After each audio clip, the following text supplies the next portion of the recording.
Esse menino é nota 10, viu? Logo, logo vai casar também, pela glória de Deus.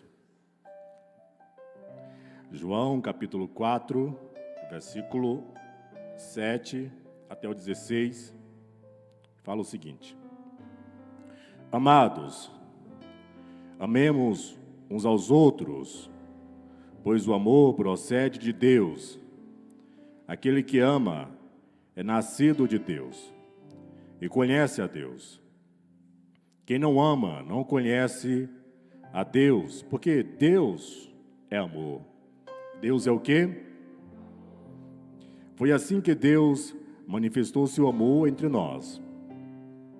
Ele enviou o seu Filho unigênito ao mundo para que pudéssemos viver por meio dele.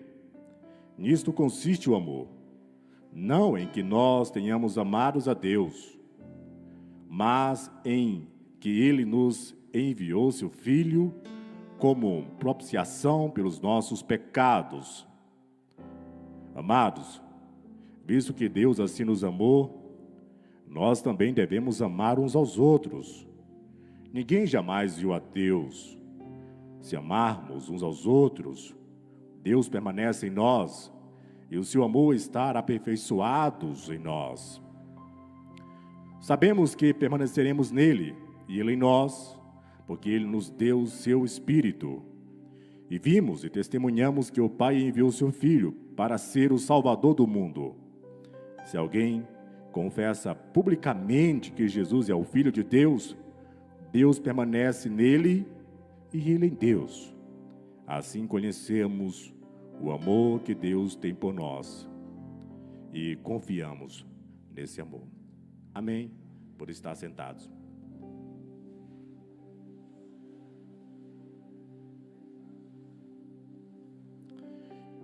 Vamos fechar nossos olhos, pedir para Deus falar conosco através dessa palavra. Jesus, toque em nossos corações através dessa palavra que vai ser ministrada. Deus, que o Senhor venha ter misericórdia de nós e revela mais de Ti a nossos corações e em nossos corações. Revela mais do Senhor em nós, pois nós precisamos, Deus, precisamos da Tua graça, precisamos do Teu amor, e nos ajuda a compreender a Tua palavra. No nome de Jesus. Amém. Amados, eu quero falar para vocês sobre Deus é amor. Ou vamos falar sobre o amor de Deus. Eu acredito que ninguém aqui gostaria de ser odiado, mas todos nós temos vontade de sermos amados e aceitos. Você não gosta de estar em um lugar em que ninguém te ama. Você não se sente bem assim. Você não gosta de estar num lugar onde a maioria das pessoas rejeitam você. Eu não sei se alguém aqui já se sentiu rejeitado entre amigos, no meio da família, se sentiu excluído. Por quê? Porque nós temos necessidades. Nós temos essa necessidade natural de nos sentirmos aceitos, de nos sentirmos amados. Mas existe a fonte de todo o amor. E Deus é amor. Esse é o título da nossa mensagem. Mas eu quero explicar para vocês o que significa dizer que Deus é amor, e como que Deus nos ama, e como Ele manifesta esse amor em nós. Quando nós falamos que Deus é amor, estamos dizendo que Deus, o amor é a sua própria substância. O amor é a sua plenitude. Deus é a totalidade do amor. Olha o que diz a sua palavra em 1 João capítulo 4, versículo 8. Quem não ama, não conhece a Deus, pois Deus é amor. Se todos nós aqui conhecemos a Deus, em graça, em amor e em verdade, nós temos agora um grande papel: amar. Pois aquele que diz que ama a Deus, e não ama as pessoas, diz o próprio João, essa pessoa não está sendo verdadeira. Eu quero trazer para você uma introspecção. Eu gostaria que você fizesse uma introspecção agora e vê se você realmente está amando, se dentro de você existe ódio por alguém, se dentro de você existem sentimentos de inveja, ódio, rancor, raiva, falta de perdão. Você precisa pensar: será que eu realmente conheço Deus? Pois a Bíblia diz: quem ama, quem não ama, não conhece Deus. Existe uma canção do grupo Palavra Antiga que diz: vá aonde não existe amor e ame. Nós que estamos aqui, nós que estamos em casa também, somos uma resposta de Deus para esse mundo caído. E o mundo precisa de amor. Quem vai fazer esse papel? Nós que já o conhecemos. Nós conhecemos Deus e Deus é amor. Mas ao falar que Deus é amor, eu não estou dizendo que o amor está em Deus. Eu não estou dizendo que o amor permanece com Deus. Mas eu estou falando que Deus, Ele é o próprio amor. E não é possível, querido, estabelecer uma separação, ter uma separação entre Deus e amor. Porque amor e Deus são a mesma coisa, é a sua essência, é o seu caráter. Alguém fala: Deus é amor, mas também é justiça. Não, Deus é justiça porque Ele é amor. Não existe diferença entre justiça e amor. Deus é amor, por isso Deus é bom. Deus é amor, por isso Deus é justo, é a sua essência. Se eu dizer para você que Deus tem amor, então eu estou falando para você que Deus pode perder o amor. Por exemplo, quando o amor está numa pessoa, ela pode perder. Já viu? Talvez você gostava tanto de uma pessoa, tinha amor, tinha carinho por ela, mas agora você já não tem mais tanto assim, perdeu. Não é que o amor deixou de existir, é que você já não conhece mais. Mas quem tem o próprio amor, quem é o próprio amor, nunca perde. Então Deus nunca deixa de amar. Amém? Deus nunca deixa de amar. Olha, um grande pregador e também filósofo americano, ele fala como Deus manifesta esse amor, e o nome dele é Jonathan Edwards. Ele diz o seguinte, ele faz a seguinte pergunta: por que um Deus perfeito fez criaturas tão imperfeitas? Você já fez essa pergunta? Por que Deus nos fez? Eu estava ministrando uns estudos sobre Gênesis, e surgiu essa pergunta no estudo: já que Deus não tem necessidade de nada, já que Deus é perfeito e Ele tem Cristo e Cristo tem Ele, existe uma relação entre Pai, Filho e Espírito perfeita, por que Ele criou o homem? Qual a necessidade de Deus nos criar? Porque o que nós podemos oferecer para Deus? Como diz o salmista: o que eu te darei, meu mestre? O que eu posso te dar em troca? Talvez alguém aqui hoje possa pensar: eu fui salvo porque Deus olhou no meu coração e viu alguma coisa boa em mim. Não, nada bom. Deus não olhou em nós e viu: nossa, essa pessoa tem uma coisa boa nela, por isso eu vou salvá-la. Não há mérito em nós. Deus não nos salvou porque Ele viu alguma coisa boa em nós, pois nada que está em nós é capaz de conquistar a Deus. A Bíblia diz que Deus nos amou, nós ainda sendo pecadores.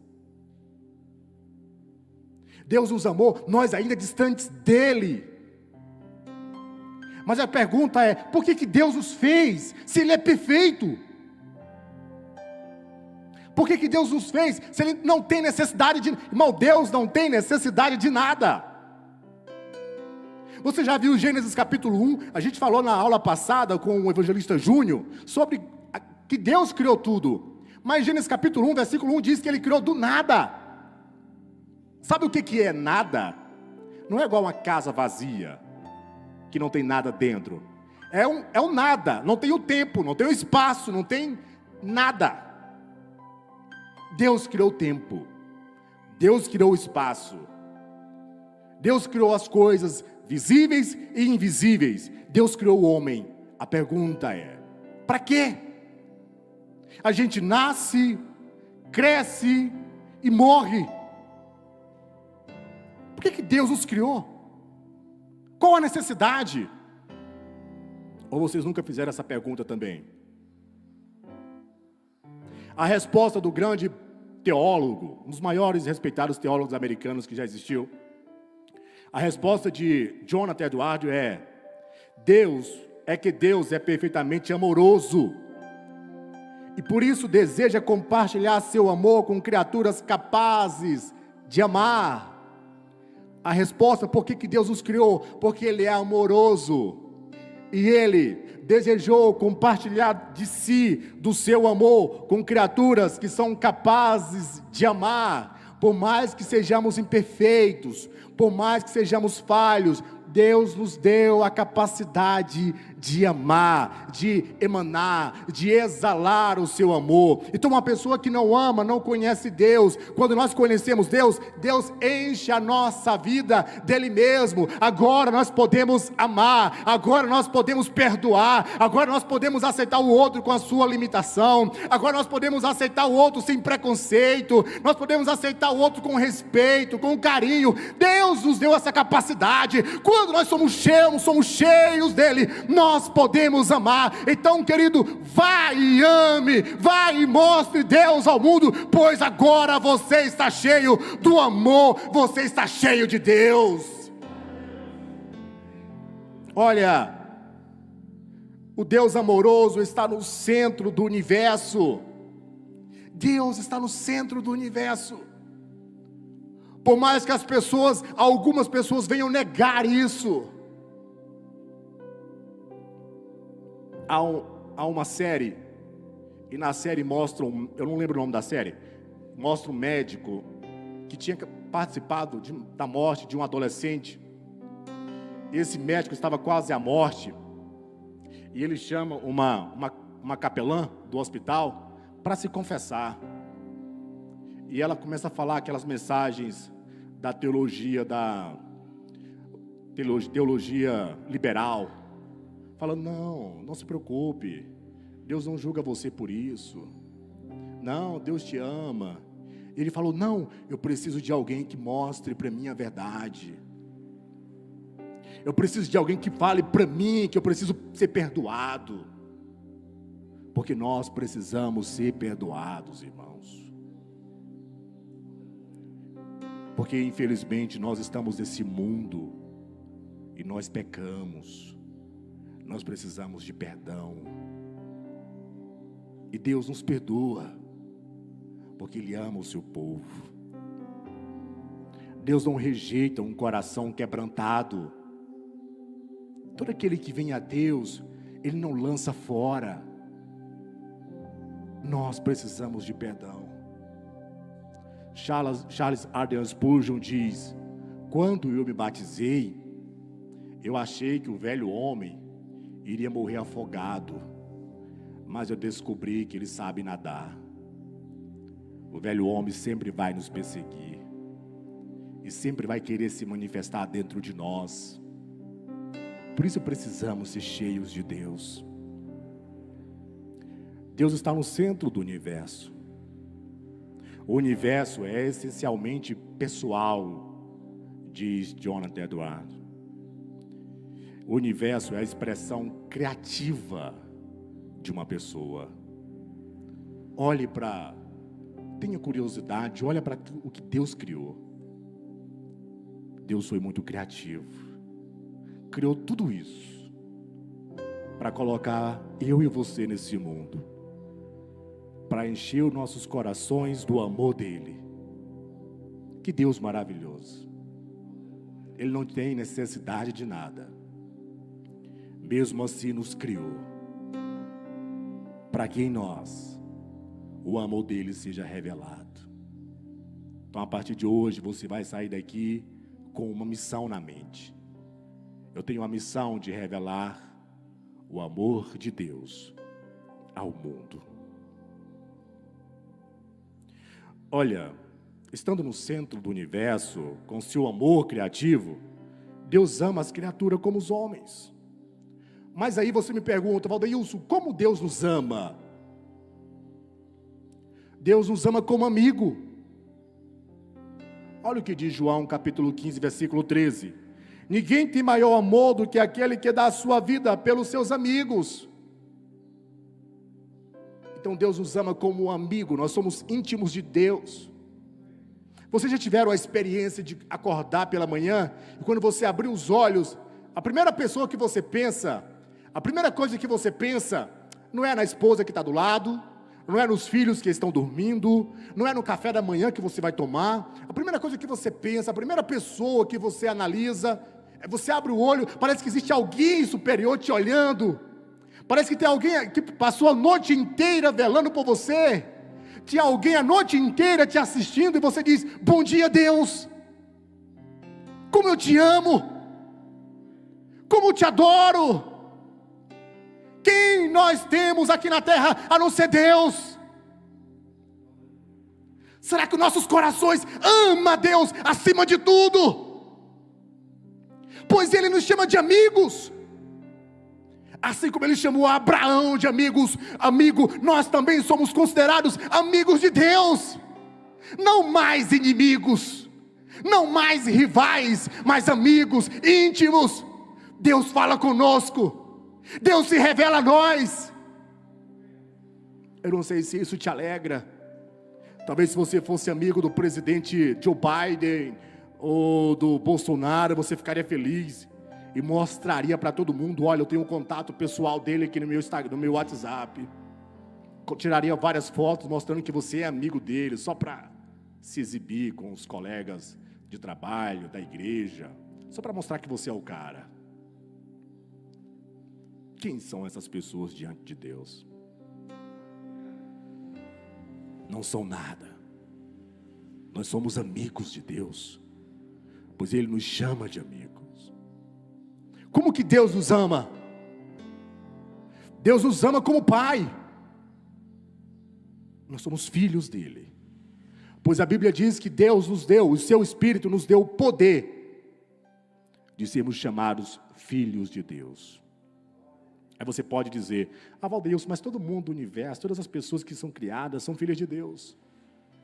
Não é o que diz a Bíblia. Nem todo mundo é filho de Deus. Nos tornamos filhos de Deus quando cremos em Jesus. Então, se você creu em Jesus, você é filho de Deus. Como que Deus nos ama? Como Pai, como o nosso Pai. Vejam como é grande o amor que o Pai nos concedeu, que fôssemos chamados filhos de Deus, o que de fato nós somos. Por isso o mundo não nos conhece, porque não o conheceu. Nós somos filhos, somos amados como filhos. Como que Deus nos ama? Eu não sei se eu estou falando aqui para alguém que foi abandonado pelos pais quando era pequeno. Eu não sei se eu estou falando para alguém que perdeu os pais quando ainda era criança e se sentiu órfão. Tem um cantor que ele era bem moreninho, pele bem escura, e ele era muito zoado no colégio porque ele não tinha pai. E um dia ele chegou em casa morrendo de chorar, e ele entrou para o quarto, começou a chorar. A mãe dele foi atrás dele e falou, o que foi, fulano? Por que você está chorando? Ele falou, mãe, eu não tenho pai. Eu não tenho pai. Mas ele conta que um dia ele estava orando ao Senhor, e ele diz que Deus falou ao coração dele, eu sou teu pai. Aleluia. Eu sou teu pai. A resposta para Deus, de Deus para você nesta manhã é: você não está sozinho. Eu sou teu pai. Eu te criei. Eu te fiz. Eu te gerei. Eu te assisti no ventre da tua mãe. Você pode até ter sido abandonado, esquecido, rejeitado, mas eu sempre cuidei de você. Eu sou teu pai. Eu te zelei. Eu te amei. Eu te sustentei. Eu te guardei. Eu te livrei. Por quê? Porque eu te amo. Porque eu sou teu pai. Porque eu gerei você. De uma forma maravilhosa o Senhor me criou. No ventre da minha mãe o Senhor me assistia e escrevia os meus dias no seu livro. Como eu posso entender que coisa maravilhosa que é essa? E para onde eu fugirei da presença de Deus? Se eu subo para as montanhas, Deus lá está. Se eu desço para baixo da terra, Deus lá está. Para onde eu vou fugir da presença de Deus? Para onde eu vou? Porque aonde eu estou, Deus está. Porque Ele é nosso Pai. E nada na terra e nem no céu é capaz de tirar isso de nós, queridos. Nada, nem mesmo o pecado tem esse poder mais, porque Cristo já pagou o preço pelo pecado. Ele nos deu o poder de sermos chamados filhos. Aleluia. Veja como é grande o amor que o Pai nos deu, nos concedeu, nos entregou. Qual amor? Que fôssemos chamados de filhos. Aleluia. Tem aquela série, o Chris. Todo mundo assiste aqui, né? Tem um episódio que chega um negão com um caminhão dirigindo e o Chris sai correndo atrás dele, gritando: pai, pai, pai, pai. Aí ele para o carro e fala: eu não te conheço, eu sou teu pai? Aí ele fala: não, eu me enganei, graças a Deus que eu não sou teu pai. Deus não é assim. Deus sempre vai olhar e vai dizer: eu sou teu pai.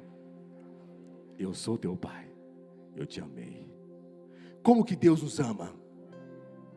Deus nos ama mais do que o amor de uma mãe. E olha que o amor de uma mãe é incomparável, mas o de Deus é inigualável. Será que uma mãe pode se esquecer do seu bebê que ainda mama e não ter compaixão do filho que gerou?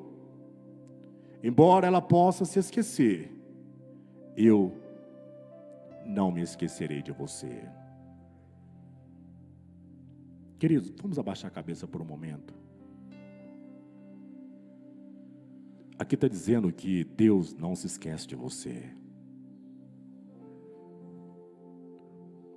Talvez alguém pode pensar que foi esquecido. Muita dificuldade, muito problema. As coisas parecem que vão de mal a pior. Será que Deus se esqueceu de você? Será que toda a promessa que Deus fez em sua palavra foi em vão? A resposta é: eu não me esqueci de você. Aleluia. Eu não me esqueci, eu ainda me lembro das promessas que eu fiz. Ainda que uma mãe se esqueça do filho, eu não me esqueço dos meus, e você faz parte dos meus.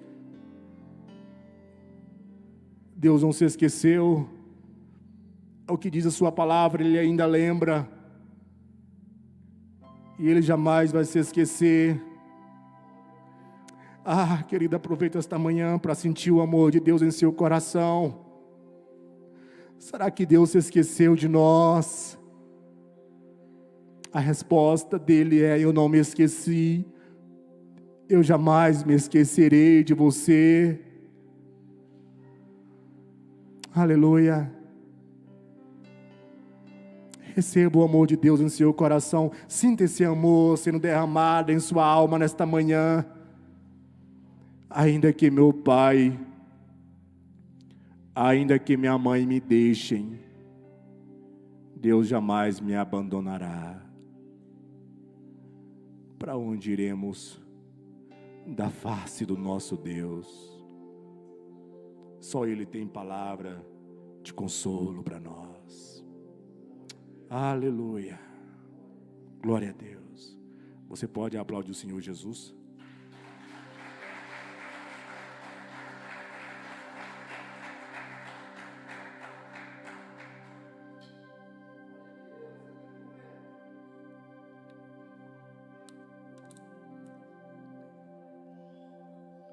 Como que Deus nos ama? Mais do que o amor de um pai. Eu falei que Ele nos ama como pai, mas eu vou dizer que Ele nos ama mais do que o amor de um pai. Peçam, e lhes será dado. Busque, e encontrarão. Batam, e a porta lhes será aberta. Pois todo o que pede, recebe. O que busca, encontra. E aquele que bate, a porta será aberta. Qual de vocês, se seu filho pedir pão, lhe dará uma pedra? Ou se pedir peixe, lhe dará uma cobra? Se vocês, apesar de serem maus, sabem dar boas coisas aos vossos filhos, quanto mais o Pai de vocês que está nos céus dará coisas boas aos que lhes pedirem. Amém. Mateus capítulo 7, versículo de 9 a 11. Então Deus nos ama como pai, Deus nos ama como mãe, mais do que o amor de mãe, mais do que o amor de um pai. Deus nos ama como amigos. Aí você pode ter uma terceira pergunta: como Deus expressa o seu amor? Como que Deus revela? Olha, a maior forma de expressão do amor do Pai foi ter dado o seu próprio Filho para resgatar criaturas perdidas como todos nós que estávamos perdidos. Olha esta citação de um teólogo chamado Dr. Alan Campbell. Apenas esse fato já deve colocar a cruz no mais alto relevo. No Calvário, Calvário é o monte onde Cristo foi crucificado. O mundo se pôs diante de Deus e disse: eis o quanto nós te odiamos. E no Calvário, Deus se pôs diante do mundo e disse: eis o quanto eu te amo. Então a cruz é a maior expressão do amor de Deus para você. A gente fica muito feliz quando a gente compra um objeto, a gente fala: olha como Deus é bom comigo, olha como Deus me ama. Deus me deu um carro, Deus me deu uma empresa, Deus me deu um casamento. Ok, isso é maravilhoso, mas isso não define o amor de Deus, porque o amor de Deus é medido pelo que Ele fez na cruz do Calvário, o que Ele fez por nós. O grito que está na cruz é: olha, eu amo vocês, eu amo você. Todos aqueles que agora olham para a cruz são salvos, são curados. Então todas as vezes que você se sentir não amado, olhe para o que Deus fez com você. Ainda que te falte pão, ainda que te falte dinheiro, ainda que você esteja desempregado, olha para o que Deus fez. Se Deus foi capaz de dar o seu próprio filho, Ele vai suprir em você todas as coisas. Se Deus foi capaz de te dar o próprio filho, Ele é capaz de suprir as suas necessidades. Nós vivemos de fé em fé. Nós não vivemos por vista, nós vivemos pela fé em Deus. Deus está nos chamando nesta manhã para vivermos em fé e em fé nele. Não pelo que está acontecendo com você agora, não pelo que já aconteceu com você no passado. Alguém pode perguntar: onde estava Deus quando o meu esposo foi embora? Aonde estava Deus quando na infância eu era agredido ou agredida? Aonde estava Deus quando minha mãe partiu?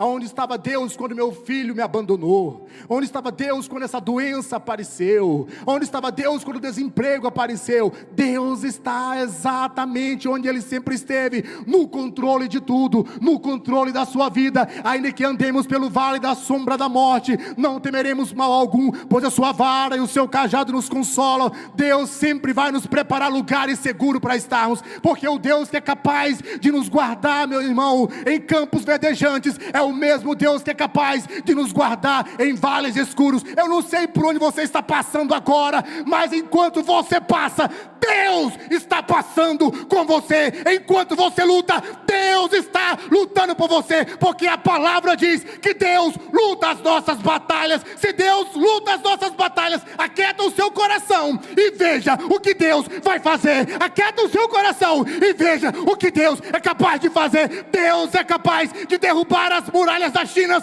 no único dia. Deus é capaz de curar alguém de um câncer em um único momento. É só Ele se levantar, é só Ele dar uma palavra e toda a realidade à sua volta muda, porque Ele é Senhor e Ele está no controle. Aleluia, aleluia, glória a Deus. Você pode aplaudir o Senhor Jesus por isso? Aleluia. Ele está no controle. Ele está no controle de tudo e de todas as coisas. A gente fica com medo, o que vai ser de mim? O que vai ser dos meus filhos com essa cultura? Confia em Deus. Ele está no controle. Os homens, quando precisam tomar alguma decisão, eles fazem reunião. Eles procuram conselhos. Deus não tem conselheiros. Quem dá conselho para Deus?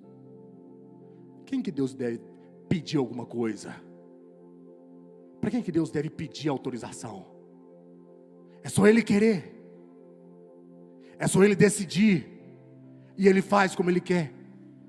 Ele é Senhor.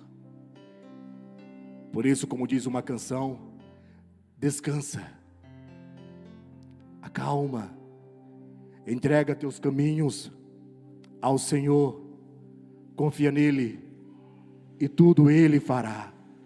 Amém? Queridos, então a cruz é Deus dizendo: olha o quanto eu amo você. Agora, este amor derramado em nossos corações, podemos amar tudo que Deus ama. Agora que Deus derramou o seu amor em nossos corações, agora que Deus derramou o seu amor em nossos corações, podemos amar tudo que Deus ama. Eu quero dar para vocês, ou trazer para vocês, uma citação de C.S. Lewis. Como podemos ver a Deus? Olha, Deus só pode se mostrar como realmente é a homens reais. Você não vê Deus fisicamente. A gente não vê Deus fisicamente. E se revelar a homens reais significa não apenas a homens que sejam individualmente bons, mas a homens reunidos num só corpo. Nós somos um corpo, e nesse corpo Deus revela o seu amor. E Lewis diz que devemos amar uns aos outros. Nesse corpo nós ajudamos uns aos outros e mostremos o amor de Deus ao mundo. É lamentável quando um cristão está numa congregação, faz parte de um corpo, mas não ama seus irmãos. A gente procura em uma congregação, em uma comunidade, mais do que uma boa palavra, mais do que um bom louvor, porque boa palavra, bom louvor, a gente tem na palma da mão, pelo telefone e pelo computador. A gente procura amor na comunidade. Como que Deus expressa o seu amor? É no corpo, quando esse corpo se ama, quando esse corpo vê alguém necessitado, ajuda, ora, colabora. Aonde há indiferença, e eu não sei se vocês também têm essa percepção, mas o mundo hoje parece estar cheio de pessoas indiferentes à dor do outro, à necessidade do outro, porque tudo é meu, tudo é para mim, eu que tenho que tomar a minha vida, é o meu tempo, são os meus negócios, são a minha empresa, é a minha família, tudo meu, tudo meu, tudo meu, tudo meu. Nos isolamos, a gente vem à igreja, vai embora, não quero conversar com ninguém, não quero cumprimentar ninguém, não quero conhecer ninguém, eu só quero ir para o culto e ir embora, eu não quero me envolver. Você não está sendo corpo. Você não está amando. Então, como que Deus pode se revelar através de alguém assim? Deus se revela num corpo que ama uns aos outros. Queridos, para concluir esta mensagem, e eu quero concluir ela com um relato de um ateu convertido. E ele escreveu um livro chamado Torturados por Amor a Cristo. Quem quiser esse livro, só me chamar no WhatsApp que eu envio em PDF. E esse cara era um ateu, ele odiava Deus. Olha o que ele dizia. Preste atenção no que ele falava. Fui criado em um lar onde religião nenhuma era admitida. Durante a minha infância, não recebi qualquer educação religiosa e com a idade de 14 anos, já me considerava um ateu. Fora este o resultado de uma infância rude. Fiquei órfão nos meus primeiros anos e conheci o que é ser pobre durante a Primeira Guerra Mundial. Aos 14 anos, estava eu tão convencido do ateísmo como um comunista hoje. Havia lido livros ateus, e não era só uma questão de não crer em Deus ou em Jesus Cristo. Eu odiava tanto Deus quanto Cristo, considerando as maléficas à mente humana. Assim cresci com ódio e religião, mas como vi a entender posteriormente, tive a graça de ser um dos escolhidos de Deus por motivos que não estão ao meu alcance. Tais motivos não tinham a ver com o meu caráter, pois eu era uma pessoa muito mal. Apesar de ateu, alguma coisa inexplicável sempre me atraía às igrejas. Era muito difícil passar por um templo sem que lá entrasse. Entretanto, nunca entendi o que se passava em tais igrejas. Prestava atenção aos sermões, contudo eles não apelavam ao meu coração. Eu tinha certeza de que não havia Deus. Eu odiava a ideia de Deus como o Senhor a quem eu tinha de obedecer. Odiava a noção errada dele que tinha em minha mente. Na verdade, eu gostaria, porém, imensamente de saber da existência de um coração meigo em algum lugar no centro do universo. Conhecia pouco dos prazeres da infância e da mocidade, mas suspirava por um coração bondoso, palpitando por mim em algum lugar. Sabia que não existia Deus, porém sentia-me triste. Sentia-me triste com a ideia de que tal Deus de amor não existisse. Certa vez, em minha íntima luta espiritual, eu entrei numa igreja. Repeti as palavras como ele, muitas vezes, porém nada aconteceu. Fiquei muito triste com isso. Um dia, mesmo sendo ateu muito convicto, orei a Deus. Minha oração foi mais ou menos assim: Deus, eu sei com certeza que tu não existes. Porém, se por acaso tu existires, o que eu duvido, não é minha obrigação acreditar em ti. É tua obrigação te revelares a mim. Eu era ateu. Porém, o ateísmo não dava paz ao meu coração. Foi nessa hora de tormenta íntima, como vim a descobrir depois, que em uma vila, nas montanhas da Romênia, um velho carpinteiro orava assim: meu Deus, eu te servi na terra e desejava ter minha recompensa tanto na terra como nos céus. E a minha recompensa deve ser que eu não morra antes de ter trazido um judeu para Cristo, porque Jesus era da origem do povo judeu. Porém, diz o Senhor, eu sou pobre, velho e doente. Não posso ir em busca de um judeu. Em minha vila não há um judeu algum. Traz um judeu à minha vila, e eu farei o melhor que puder para revelá-lo a Cristo. Algo irresistível, diz o ateu, me levou àquela vila. Nada tinha de fazer ali. A Romênia tem 12.000 vilas, porém eu fui lá àquela vila.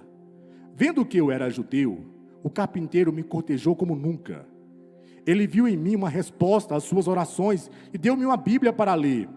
Eu já havia lido outras vezes muitas Bíblias por questões culturais. Porém, a Bíblia que ele havia me dado era de um tipo diferente. Como me disse depois, ele havia orado horas a fio, juntamente com sua esposa, pela minha conversão e a da minha esposa.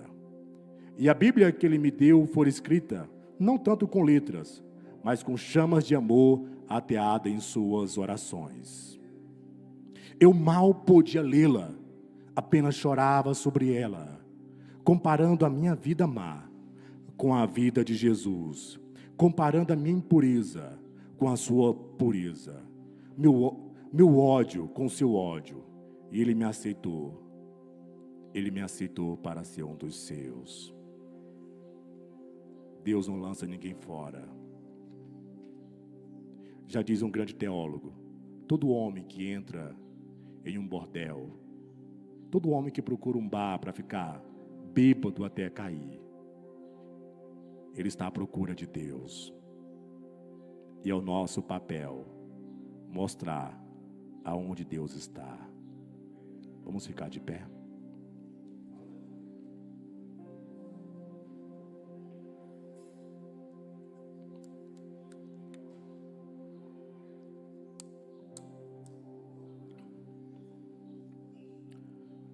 Senhor, muito obrigado por esse momento.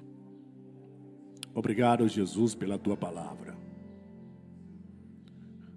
Obrigado pelo Teu amor, que é insistente e quebra qualquer coração. Deus, eu oro para que o Senhor traga esta Tua presença, esse Teu amor até nós, até que tenhamos rostos, até que enxerguemos a Tua face, até que a Tua face brilhe em nós, até que o mundo conheça o Senhor. Deus, faz dessa comunidade, faz dessa congregação um celeiro de pessoas que amam